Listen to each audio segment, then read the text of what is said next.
My father was born in New York, but his parents, my grandparents, were born in Estonia, and they came here they left Estonia in the 1920s and went to the U.S. So we're called the Old Estonians. My grandfather got a job as a janitor, taking care of apartment houses, and that was also a very popular thing for Estonians and Finns. They were the what they call superintendent, the janitor, the people who took care of the buildings, because you got a free apartment if you did that. And so they did that, and they moved a few times, but they ended up in this building on Sickle Street in northern Manhattan. And my grandmother was very thrifty, always saved her money, and so did he. And they were able to eventually buy the building. And they lived in the basement of the building. They moved there in the early 30s when my dad was born, and his sister. And then they eventually bought it in the 40s, early 40s. Their plan was always to come back to Estonia. They wanted to make a lot of money in the States and go back to Estonia and buy a farm. But then the war happened. And then in the 50s, when the DP started coming, they came to the house. They knew that this was a place where there were many Estonian families. And my grandmother told me stories of people just showing up on the doorstep. You know, they come from Germany, and mostly from Germany, and they just showed up. And so our building at the height was about 1/3 Estonian.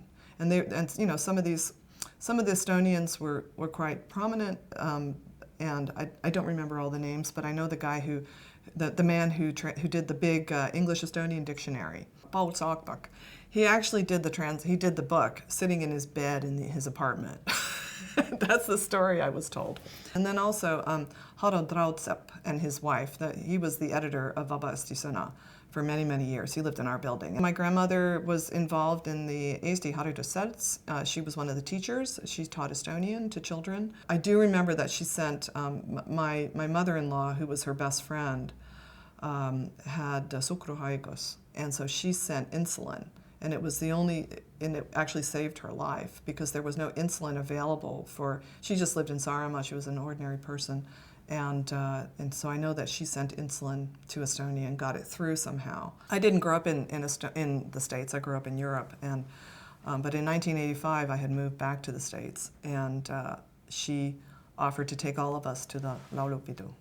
And that was incredible. I mean, she took 10 of us over, and we brought everyone had 2 suitcases full of things for the relatives, and these relatives I had never met. I didn't speak any Estonian, and we met all these relatives, and we left with almost empty suitcases, of course, because all these were gifts for the relatives, and it was really incredible. I met all these people who looked like me, and people who knew how to say my name properly, and I realized it was terrible. I couldn't speak Estonian, and I felt really bad about that. By 1990, we were here for the Song Festival, and I met Tarmo Tammerk at the Estonian Independent, and also that spring I had met, or maybe that fall I had met Marja Lauristin and Peter Vihanem, and they invited me to go teach.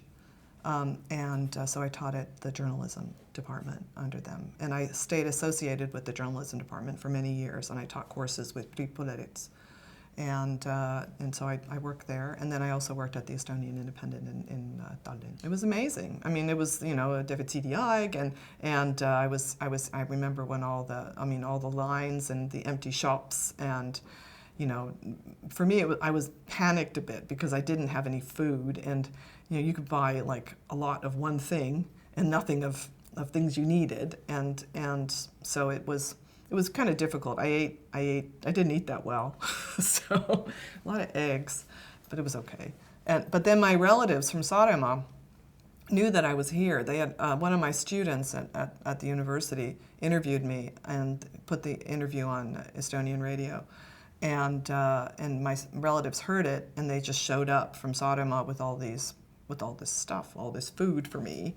So it was very nice. It was very nice, and they took care of me. And I spent a lot of time with them over the years, and eventually I married their son, my relatives. Well, Anlan was my husband. We got married in 1994 in Kuressaare. Once in a while, I would break down and go buy chocolate at the Palace Hotel for hard currency. But I felt kind of guilty doing that because my Estonian friends couldn't do it. But once in a while, I just couldn't stand it. So I'd go into the basement. There was this little shop in the basement of the Palace Hotel. You know, when the rubles went away and the kron came, it was very interesting because the foreigners did not have access to the money. Eventually, you could exchange the money at the Palace Hotel, but at the very beginning, it was only the Estonians, and so it was actually kind of, people were so happy to have their own money. And I have a friend who went out and bought a new wallet, because she didn't want to put the Estonian money in a wallet that rubles had been in.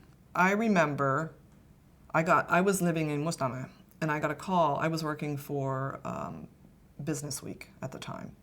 And I got a call from my bureau chief in Moscow, and she said, "Lisa, something's going on. Get to work. Go into the office." And so it was early in the morning here, and so it was the only time I've ever stopped a car. I flagged a car down, and I said, I'm a journalist. Can you get me to work?"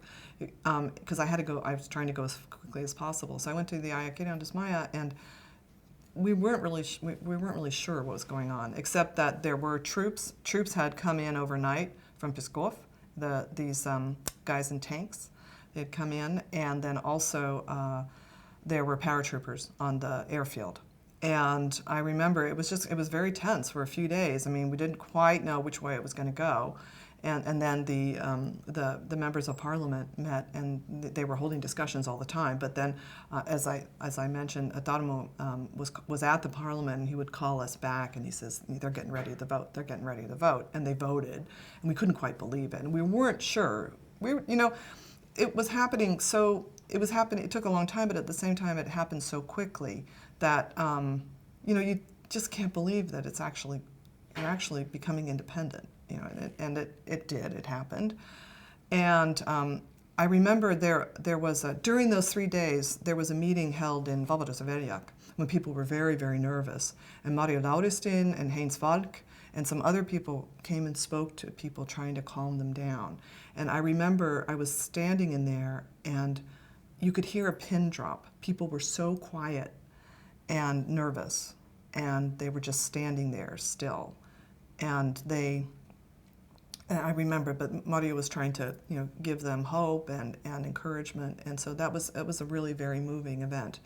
And then also the other things that I remember was the Teletorn and what was happening there, and then also what was happening at the Radio Maya, Telemaya, and how people went to go protect it. They were called to go protect it, and my friend's father went. I covered the Merenenkai massacre when the soldiers were killed on the border with Belarus.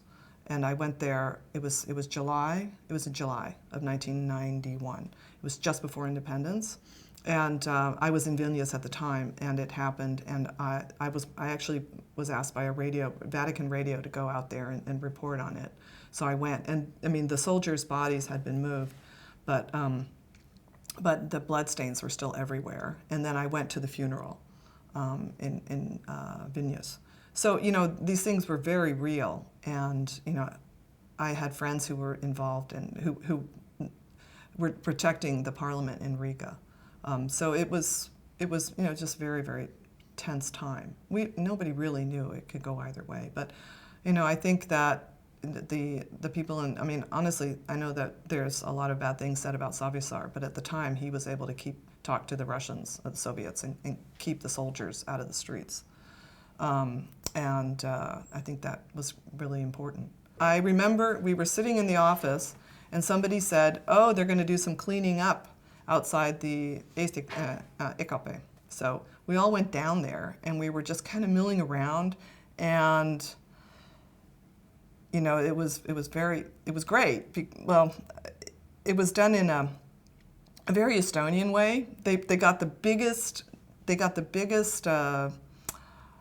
trailer and crane they could get. It was a Finnish crane, and they brought it in, and they just start removing Lenin, and they hoisted him up, and then I mean, people couldn't quite believe it. It was just happening. And in fact, I think a friend of mine told me that she was very involved in the whole independence movement, and she said that these people from the Estonian Communist Party had shown up for work, and the building, I think, had been taken over by the Estonians at that point, and they were locked out. And she said that they were just standing outside the building with their briefcases, not quite sure what to do.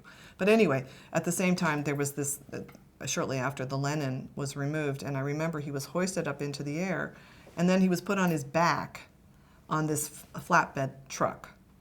And because of the way the Lenin was, this Lenin, his hand was like this. So when he was on his back, it was like he was waving goodbye to everybody. It was really funny. I couldn't believe it.